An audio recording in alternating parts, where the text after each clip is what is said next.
Halo guys, assalamualaikum, selamat datang kembali di NN Top 11 Channel. Apa kabar semuanya? Semoga teman-teman selalu sehat dimanapun berada. Hari ini saya akan berbagi pengalaman bagaimana cara menghadapi pro player.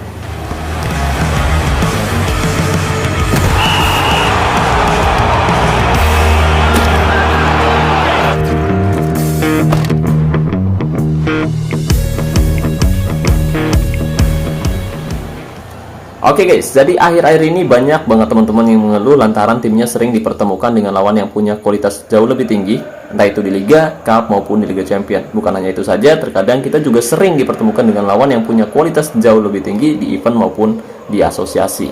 Dan teman-teman sering menamainya sebagai Dark System. Untuk itu hari ini saya akan membahasnya lagi guys. Jadi buat teman-teman yang penasaran, pastikan kamu simak baik-baik video ini sampai selesai agar teman-teman tidak gagal paham. Oh ya, tapi sebelum saya membahas lebih jauh, saya mau disclaimer terlebih dahulu bahwa apa yang akan saya bahas di dalam video ini murni pendapat saya pribadi guys. Jadi jika nanti ada teman-teman yang tidak sependapat dengan saya, kamu bisa tinggalkan komentar di bawah video ini. Oh ya, satu lagi guys, saya mau minta tolong nih guys, khusus buat orang baik yang nonton video ini. Ya, saya tahu ini berat banget, bahkan lebih berat dari angkat beras 1 ton. Tapi ini harus dilakukan guys. Jadi mohon bantuannya guys, agar channel ini bisa terus berkembang dengan baik ke depannya. Di sisi kiri bawah video ini ada tombol like guys, tolong ditekan sekali aja guys, sekali aja. Iya betul gitu guys. Nah kalau sudah, silahkan tinggalkan komentar di bawah video ini. Terima kasih banyak buat teman-teman yang sudah like. Semoga teman-teman selalu sehat dan dilimpahkan rezekinya oleh Tuhan yang Maha Kuasa. Amin ya Allah. Oh iya, dan saya ingatkan lagi buat teman-teman khususnya para sultan yang berencana top up untuk memperkuat timnya di awal musim nanti, saya rekomendasikan teman-teman top up di Instagramnya Kiano Store. Jadi di sana tuh menjual token dengan harga yang lebih murah dan yang pasti amanah. Dan di sana juga bisa unlock sponsor spesial premium atau bisa juga unlock kartu bulanan dengan harga yang lebih terjangkau guys.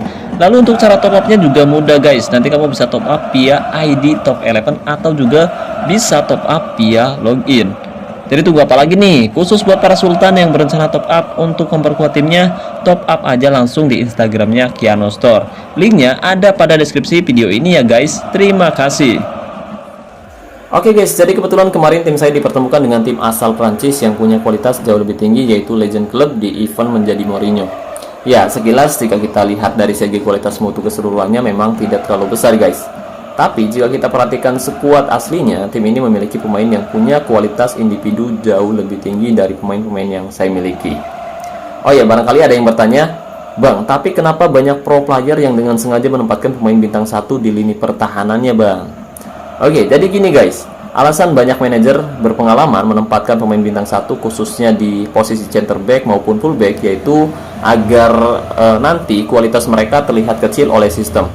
Dengan begitu, setiap musim mereka akan dikumpulkan dengan lawan yang punya kualitas keseluruhan setara dengan timnya. Bedanya, terkadang tim yang punya kualitas keseluruhan setara tidak memiliki kualitas individu yang sama guys. Dan itu yang membuat kita sulit mengimbangi mereka. Karena terkadang kualitas keseluruhan di game Top 11 itu menipu. Ya, karena yang terpenting adalah kualitas individunya guys. Itu kenapa banyak tim yang punya kualitas keseluruhan terlihat lebih lemah, tapi mereka bisa menyulitkan tim kita. Sementara pemain bintang 1 yang ditempatkan oleh tim-tim seperti ini sebenarnya bisa menjadi titik lemah. Tapi jujur saja guys, meskipun mereka lemah, tapi kita sering kesulitan untuk bisa melewatinya. Nah, alasan kenapa penyerang kita terkadang tidak bisa melewati pemain bintang 1 seperti ini, yaitu karena ada banyak pemain bintang 9 di depannya guys. Jadi pemain-pemain ini yang nantinya akan menutup kelemahan pemain bertahannya dengan cara lebih banyak menguasai bola. Tentu ketika mereka bisa menguasai bola dan terus-menerus menekan lini pertahanan tim kita, dan itu akan membuat pemain-pemain kita tidak bisa berbuat apa-apa. Terlebih mereka punya kualitas mutu yang jauh lebih tinggi dari pemain-pemain inti yang kita miliki. Otomatis mereka bisa dengan mudah mendominasi area tengah maupun area pertahanan tim kita guys. Selain itu, dengan kualitas individu yang jauh lebih besar seperti ini, biasanya mereka bukan hanya bagus ketika menyerang saja guys, tapi mereka juga bagus ketika fase bertahan. Jadi dengan menempatkan banyak pemain bintang 9 di lini tengah, nantinya pemain-pemain ini bisa leluasa memotong aliran bola sebelum sampai ke penyerang yang kita tempatkan di area depan. Dengan begitu, lini pertahanan mereka yang hanya diisi oleh pemain bintang 1 bisa lebih aman. Tapi misalkan penyerang kita berhasil melewati pemain tengah lawan, pekerjaan mereka juga tidak akan mudah ketika sudah sampai di lini pertahanan. Nah, alasannya yaitu karena terkadang ada manajer lawan yang menempatkan penjaga gawang yang punya kualitas jauh lebih tinggi dari striker yang kita miliki, guys. Nah, saat itu terjadi, biasanya itu akan membuat striker kita cenderung terlihat grogi. Mereka seringkali melakukan tembakan yang tidak terarah dan terkesan terlalu tergesa-gesa. Lalu apa yang harus saya lakukan, Bang? Misalkan tim saya dipertemukan dengan lawan seperti ini. Apakah tim saya yang punya kualitas seadanya bisa mengalahkan mereka? Saran saya, usahakan kamu harus tetap tenang, guys. Jangan emosi dan kamu harus percaya diri bahwa tim kamu pasti mampu mengimbangi lawan-lawan seperti ini. Ya, meskipun kemungkinan menangnya sangat-sangat kecil, tapi tidak ada salahnya mencoba. Misalkan tim kamu kalah pun setidaknya kamu sudah berusaha. Sementara jika tim kamu ternyata menang, tentu itu adalah pencapaian yang luar biasa. Oke guys, jadi ketika saya menghadapi lawan seperti ini, biasanya saya akan menerapkan strategi total football dengan menempatkan banyak penyerang di area depan. Dan saya juga biasanya akan menempatkan dua back sayap lebih ke depan, atau lebih tepatnya di hidden posisi RWB ataupun LWB dengan mentalitas menyerang. Dan saya juga biasanya hanya akan menempatkan satu center back saja guys di lini tengah pertahanan tim saya. Sementara untuk pemain lainnya kurang lebih penempatannya seperti ini guys. Jadi di sini saya menempatkan 5 penyerang sekaligus, 3 gelandang serang dan 2 striker. Nah, tujuan saya menempatkan banyak penyerang adalah untuk meningkatkan peluang tim saya mencetak gol. Jadi dengan menempatkan lebih banyak pemain di lini depan, tim kita akan memiliki lebih banyak opsi untuk mencetak gol ke gawang tim lawan. Hal ini dapat dilakukan dengan cara menciptakan overload dari daerah pertahanan lawan. Jadi dengan menempatkan lebih banyak pemain di daerah pertahanan lawan, tim kita akan membuat pertahanan lawan tertekan dan kesulitan untuk bertahan. Hal ini akan membuka peluang bagi penyerang kita untuk mencetak gol guys. Selain itu, tim kita juga bisa memanfaatkan lebar lapangan. Nah, dengan menempatkan penyerang sayap, jadi tim kita dapat memanfaatkan lebar lapangan untuk menciptakan peluang mencetak gol. Penyerang sayap juga dapat melakukan umpan silang ke penyerang tengah atau dia juga bisa mencetak gol sendiri guys. Kemudian tim kita juga bisa menciptakan peluang melalui situasi bola mati. Jadi dengan menempatkan lebih banyak pemain di kotak penalti lawan, tim kita akan memiliki lebih banyak peluang untuk mencetak gol melalui situasi ini guys, seperti ketika tendangan sudut maupun dari situasi tendangan bebas. Nah, selain itu kita juga dapat menempatkan lebih banyak penyerang untuk memanfaatkan kecepatan dan kekuatan mereka. Penyerang yang cepat dan kuat dapat memberikan tekanan ekstra kepada lini pertahanan lawan, dan mereka bisa menciptakan peluang untuk mencetak gol melalui serangan balik cepat guys. Tentu saja ada beberapa kekurangan ketika kita menempatkan banyak penyerang seperti ini. Salah satu kekurangannya adalah tim kita akan lebih rentan terhadap serangan balik cepat dari lawan, dan bisa jadi tim kita akan dengan mudah kebobolan. Sementara untuk taktiknya sendiri, saya biasanya akan menerapkan taktik dengan mental tim gigih menyerang guys. Fokus umpan perpaduan, kemudian gaya umpan perpaduan, serangan balik mati, gaya tekanan tinggi, gaya tackle keras, gaya penjagaan jaga daerah tertentu, dan jebakan offside nyala. Tapi untuk taktik, strategi, dan formasinya sendiri bisa saja berubah sewaktu-waktu tergantung situasi di pertandingan ini. Kemudian untuk bonus latihannya seperti biasa, saya akan langsung memberikan bonus latihan menyerang sejak menit awal hingga berakhirnya pertandingan guys. Oke, untuk lebih jelasnya mari kita simak gameplay pertandingan antara Legend Club versus Sangkuriang, versus FC Buteng guys. Saya lupa ini teh Sangkuriang, soalnya yang kemarin direkod Sangkuriang, kalau yang ini beda lagi. Beda lagi. Saya pakai tim FC Buteng dan alhamdulillah lolos ke level 5 putaran pertama guys. Oke, dan kita bisa perhatikan di sini FC Buteng tertinggal 2-1 di babak pertama, tepatnya di menit ke-32 guys, dan serangan kembali dilakukan oleh Legend Club. Dan kita bisa perhatikan pergerakan yang cukup baik dilakukan oleh tim lawan. Ya, beberapa pemain bertahan FC Buteng memang sangat-sangat terkecoh, tapi beruntung tembakan Clapmo masih melambung keluar lapangan. Oke, di sini saya agak sedikit gugup. Kita ngopi dulu guys. Mana kopinya? Oh, kopinya ada. Rokoknya nggak ada. Oke, Legend Club tergabung di divisi Pamungkas, dimana itu adalah divisi tertinggi yang ada di Game of Eleven. Dan untuk masuk ke divisi tersebut memang cukup sulit, dimana kita harus melewati beberapa fase. Dan saat ini tim saya ada di divisi emas, kemudian di atasnya ada divisi platinum, kemudian di atasnya lagi ada divisi berlian, dan yang terakhir divisi pamungkas.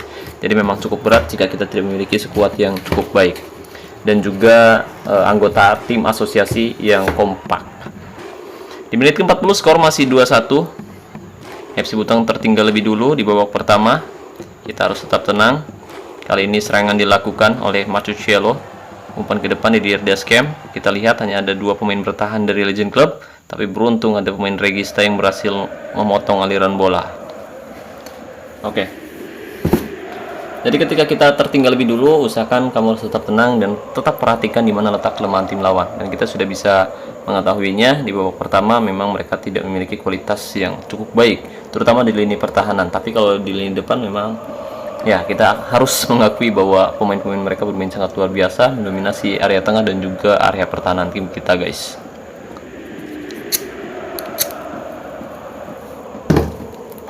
Oke, dan kemarin saya juga sudah share bagaimana cara saya menghadapi formasi 3151. Barangkali ada teman-teman yang belum nontonnya, kamu bisa coba cek videonya di channel saya. Kali ini Zinedine Zidane berhasil merebut bola dan mengartikan serangan balik cepat untuk FC Butang. Di awal babak kedua, serangan balik dilakukan. David Beckham umpan jauh ke depan, hanya ada 2 pemain belakang yang ditempatkan Legend Club. Kali ini tembak langsung, Al-Fati berhasil mencetak gol penyemak kedudukan dengan sangat luar biasa. Oke guys, skor 2-2. FC Butang dengan kualitas adanya berhasil mengimbangi dan merepotkan lini pertahanan lawan-lawannya kali ini, pemirsa. Rekmo berhasil direbut oleh Alessandro Del Piero. Oke, menit ke-50. Kita perhatikan lagi, serangan kembali dilakukan oleh Legend Club kali ini. Estencon umpan melebar ke sisi sebelah kiri. Gomez, umpan pendek, ada Volkan. Sane di sana, bagus sekali berbahaya Sane, beruntung ada Zonteri.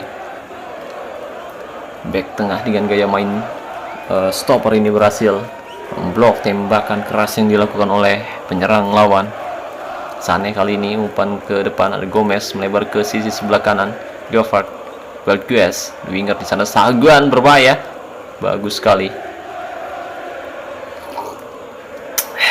Oke, tetap tenang.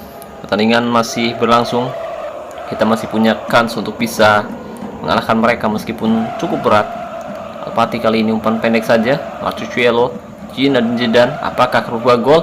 Bagus sekali, hantam saja. Dan itu dia yang saya bahas di awal, bahwa terkadang ketika kita berhasil menerobos lini pertahanan lawan pun kita akan tetap kesulitan untuk bisa membobol gawang lawan karena kualitas penjaga gawangnya yang cukup besar. Jadi pemain kayak seperti grogi gitu, guys. Serangan kembali dilakukan David Beckham, sayang sekali terlalu terburu-buru dan terlalu tergesa-gesa. Dan ini yang sering terjadi pada tim yang teman-teman kelola. Saya juga mengalami hal tersebut, dimana terkadang pemain-pemain saya menjadi blow on semua ketika menghadapi tim yang besar seperti ini, pemirsa. Serangan balik dilakukan oleh Strom kali ini, terlalu lama menguasai bola. Strom harusnya dia segera memberikan umpan pada Al-Fati, tapi sayang sekali dia berusaha menggiring bola sendiri. Menit 67, tendangan sudut dilakukan kali ini. David Beckham berbahaya, tanduk saja dan sayang sekali Strom lagi-lagi tidak bisa memanfaatkan satu peluang yang ada. Tandukannya masih bisa diamankan oleh penjaga gawang dari Legend Club, pemirsa. Mitik mendapatkan nilai 5,8. Dia berada di sisi sebelah kanan. Kita coba, David Beckham bermain cukup baik di posisi tersebut. Marcucciello, sayang sekali lagi-lagi serangan FC Butang berhasil digagalkan, pemirsa. Nah, dengan taktik, strategi, dan formasi ini kita berhasil mengimbangi mereka meskipun mereka memiliki kapasitas yang sangat luar biasa, pemirsa. Dan Mitik umpan jauh ke depan, kita lihat ini ngapain back tengah. Hei, ngapain lah. Aduh, anjim. Kita bisa perhatikan bahwa tadi 2 back yang ditempatkan oleh FC Butang sangat berdekatan, nggak tahu dia mau ngapain, tapi setidaknya serangannya berhasil digagalkan oleh pemain tengah FC Butang, pemirsa. Menit 81 kita lihat Volkan, tendangan sudut dilakukan, berbahaya, tanduk saja dan nyaris saja berbuah gol. Penyelamatan yang sangat luar biasa, hasil diamankan oleh penjaga gawang FC Butang, pemirsa. Menit 83, kali ini FC Butang membalas serangan dari area tengah. Alessandro Del Piero, Marcucciello, David Beckham di sisi sebelah kanan, cukup tenang, umpan pendek berhasil direbut menghasilkan serangan lebih cepat. Volkan kali ini, Gomez di sisi sebelah kiri coba menarik pemain masuk, tapi beruntung ada Zonteri berhasil memutus aliran bola yang diberikan dari pemain dari Legend Club, pemirsa. Menit 83, skor masih 2-2 untuk kedua kesebelasan. Stanka, Siane umpan lebar ke kanan, ada Borges di sana. berbahaya. Umpan Rabona, Klepmo, nyaris saja Klepmo. Tembakan volleynya masih melambung keluar lapangan dan hanya menghasilkan tendangan gawang untuk FC Butong pemirsa. Menit 87 kali ini. Lemparan ke dalam kali ini. Sane pada Mitik berhasil direbut, menghasilkan serangan balik cepat. Didier Deschamps menguasai bola di area tengah. Bagus sekali umpan Deschamps. Terlalu lama menguasai bola. Serangan balik pun gagal dilakukan pemirsa. Tidak ada gol yang tercipta. Skor masih 2-2. Kali ini giliran Legend Club lakukan tekanan. Pelanggaran keras dilakukan oleh pemain FC Butong pemirsa. Rohman, kartu kuning diberikan. Tendangan bebas akan dilakukan kali ini. Klepmo berbahaya. Serangan terakhir, apakah berubah gol? Nyaris saja. Tembakan Klepmo masih melambung keluar lapangan. Oh ya, dan buat teman-teman yang bilang, Bang, itu manajernya hadir apa enggak? Hadir, Bang. Ini saya lawan manajer beneran. Jadi bukan manajer komputer, guys. Karena ini di event menjadi Mourinho itu lawannya memang diacak, tapi manajernya aktif. Oke, kali ini kita coba untuk menyerang dari sisi sebelah kanan, di mana David Beckham bermain cukup bagus di posisi tersebut. Dan kita juga bisa perhatikan Mitik yang berada di posisi fullback kanan bermain kurang baik di laga kali ini. Sementara Beckham bermain cukup baik. Kita coba terapkan fokus umpan dari sisi kanan dan berharap Beckham bisa merepotkan kembali lini pertahanan lawan. Pelanggaran kembali dilakukan oleh pemain dari Legend Club pemirsa. Kartu kuning kembali diberikan. Tendangan bebas akan dilakukan oleh Al-Fatih. Mundur 2 langkah, ancang-ancang, tembak langsung, dan gol tercipta dengan sangat luar biasa. Tembakan Al-Fatih sangat keras pemirsa. Skor berubah kali ini, FC Butong berbalik unggul 3-2 atas Legend Club pemirsa.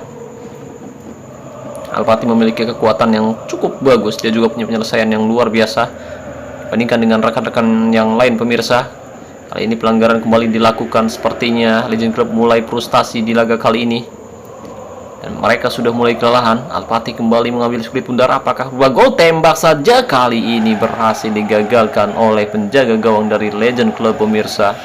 Tidak ada gol yang tercipta. Skor masih 3-2 untuk keunggulan FC Butong. Jangan sampai mereka menyamakan kedudukan. Alessandro Del Piero, Sagun, Del Piero kembali. Jelas sebuah pelanggaran kali ini,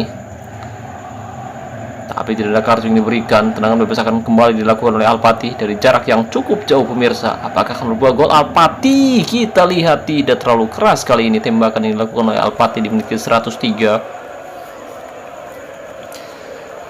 Ya, pemain FC Butong sudah sangat kelelahan. Efek dari strategi yang saya terapkan berbahaya dan nyaris saja tandukan dari Stankane masih melambung keluar lapangan. Ya, Saigon, John Terry bermain cukup baik, sementara Rohman bermain kurang maksimal di laga kali ini. Begitupun dengan Mitik di sisi sebelah kiri pertahanan tim lawan, di mana dia tidak sanggup menghadapi David Beckham di area tersebut pemirsa. Jadi kita bisa manfaatkan ketiga back ini yang akan menjadi titik lemah permainan mereka. Dan kita sudah membuktikan bahwa kita bisa comeback di babak kedua. Tapi kemungkinan kita menang memang cukup kecil karena masih ada beberapa menit lagi waktu yang tersisa. Dan ada kemungkinan mereka bisa menyamakan kedudukan karena pemain saya sudah mulai kelelahan. Sane kali ini bagus sekali mendapatkan 2 pemain. Sane berbahaya, Sane menunjukkan Sane, dan gol tercipta. Seperti yang saya bahas tadi pemirsa, bahwa mereka punya kapasitas yang luar biasa. Ketika mendapatkan bola mereka akan memanfaatkannya dengan sangat baik pemirsa. Skor 3-3 menit 111. Kali ini serangan kembali dilakukan, ada follow akan umpan ke belakang. Mitik bagus sekali. Mitik gagal serangan balik. Ini kesempatan yang luar biasa. Strom lewat penjagaan. Sayang sekali penempatan posisi yang tidak cukup baik dari Strom. Ya, offside pemirsa. Padahal kesempatan yang luar biasa bagus tadi, andaikan saja Strom tidak terjebak offside. Penurunan performa terlihat dari pemain-pemain FC Butong yang sudah mulai sangat kelelahan. Klepmo kali ini cukup berbahaya. Apakah berubah gol? Klepmo beruntung kali ini. Tembakan Klepmo masih bisa ditepis oleh penjaga gawang FC Butong. Oke. Di sini John Terry justru yang performanya mulai menurun. Didier Deschamps juga menurun, sementara pemain lainnya Strom, Alpati, David Beckham, dia bermain sangat luar biasa. Sane kali ini umpan ke tengah di QFR tinggi 7 belakang. Stuart Kane kembali lebar ke sisi sebelah kiri. Gomez, Sane berbahaya, umpan melebar. Gravett, lagi-lagi John Terry berhasil memblok sepakan keras yang dilakukan oleh pemain legend klub pemirsa. Sahagun juga bermain kurang maksimal dan pertandingan berakhir. Kita masuk ke babak adu penalti. Kita sudah membuktikan meskipun kualitas kita lebih rendah, tapi kita bisa mengimbangi mereka pemirsa. Tapi di babak adu penalti seperti ini memang cukup sulit. Kita tidak bisa menentukan bagus atau tidaknya penendang kita, meskipun kita memasukkan pemain terbaik yang kita miliki, tapi terkadang memang sulit untuk bisa memprediksi bahwa kita akan memenangkan laga kali ini. Tapi setidaknya kita sudah bisa mengimbangi mereka sejak menit awal, meskipun sempat kebobolan lebih dulu, kita sempat tertinggal lebih dulu, tapi ternyata kita mampu mengimbangi mereka hingga memaksa mereka masuk ke babak adu penalti. Dan saya memilih beberapa pemain andalan saya, semoga saja mereka bisa menyelesaikan tugasnya dengan baik. Oke, Alpati, saya berharap kepada Anda, semoga Anda bisa menjadi penentu kemenangan di laga kali ini melalui babak adu penalti. David Beckham menjadi penendang pertama dan gol tercipta. Luar biasa David Beckham. Penendang kedua pertama dari legend klub kali ini, Klepmo, bagus sekali. Sayang sekali. David Beckham berhasil mencetak gol. Klepmo berhasil menyamakan kedudukan. Kali ini Alessandro Del Piero, gol tercipta. Oke. Penendang kedua dari legend klub, Sane, bagus sekali, tembakannya melenceng pemirsa. Ada kesempatan kita memenangkan pertandingan. Alpati kali ini salah satu penyerang terbaik yang saya miliki dan asem. Tembakan Alpati masih bisa dibaca oleh penjaga gawang dari legend club dan satu tembakan kembali gagal. Skor kali ini 2-1 untuk keunggulan FC Butung pemirsa. Zinedine Zidane. Sial. Skor masih 2-1. Kesempatan menang sekarang mulai menipis. Ada follow akan dan gol tercipta. Skor 2-2 pemirsa. Skor 2-2. Kesempatan mereka memenangkan pertandingan terbuka. Didier Deschamps, gol. Asit. Bener-bener guys. Ini yang namanya apes. Udah susah payah menyamakan kedudukan, akhirnya kita kalah juga. Anjir.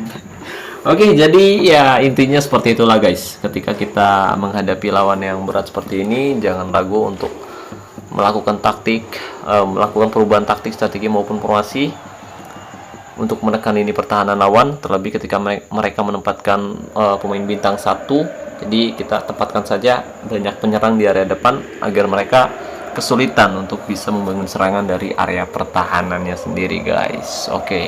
Jadi di sini memang kita kalahnya di adu penalti ya guys ya. Skor imbang sebenarnya 3-3, tapi ya pemilihan pemain yang saya masukkan di babak adu penalti ternyata salah di sini, di mana Zinedine Zidane gagal, Alpati gagal, Deschamps juga gagal, dan hanya 2 penendang yang berhasil mencetak gol seperti David Beckham dan juga Alessandro Del Piero. Sisanya gagal semua, dan pemain lawan kita lihat mereka bermain sangat luar biasa dan kita berhasil mengimbangi mereka meskipun dari segi kualitas keseluruhan maupun individu kita kalah segalanya guys. Oke, jadi seperti itulah bagaimana cara saya menghadapi pro player di event menjadi Mourinho. Dan semoga pembahasannya bermanfaat. Terima kasih banyak buat teman-teman yang telah menonton video ini sampai selesai. Terima kasih juga buat membership NN Top 11. Terima kasih buat partnership NN Top 11 yaitu Kiano Store. Dan saya ucapkan terima kasih banyak buat teman-teman yang selalu mendukung dan mendoakan saya sejauh ini. Wassalamualaikum warahmatullahi wabarakatuh. Salam olahraga, salam Top 11 Indonesia.